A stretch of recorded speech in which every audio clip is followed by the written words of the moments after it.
ডাইনি। উঁচু নিচু পথ, জলাধার, সবুজে ঘেরা পরিবেশ, অদ্ভুত সৌন্দর্যের মধ্যে বসবাস কিছু মানুষের।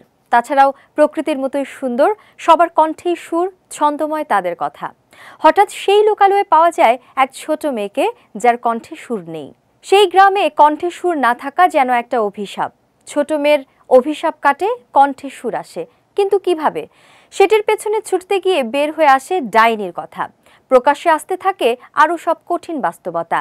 শেষ চমকটা এখানেই, বিষয় আর সংলাপের জৌলুসের সঙ্গে দর্শকদের চমকে দিতে পর্দায় হাজির হন জয়া আহসান।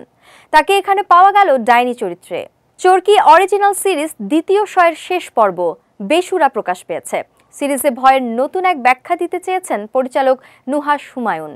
ডাইনি চরিত্রে অভিনয়ের কথা শুনে কাজটি করতে আরও আগ্রহী হয়েছেন বলে জানান জয়া আহসান। তিনি বলেন, দর্শকরা সবাই কম বেশি জানেন আমি ক্যারেক্টার আর্টিস্ট, ভিন্ন রকম চরিত্র করতে পছন্দ করি। গল্পটাও আমার কাছে গুরুত্বপূর্ণ। নুহাস হুমায়ুন ও গুলতেকিন খান মিলে ভীষণ শক্তিশালী গল্প লিখেছেন। দ্বিতীয় শ সিরিজের বেসুরা পর্বে অনেকটা সময় ডাইনি সাজে থাকতে হয়েছে জয়া আহসানকে। শেষ কিছু মুহূর্ত না এলে অভিনেত্রীকে বোঝাই কঠিন হয়ে যেত বলে মনে করছেন অধিকাংশ দর্শক।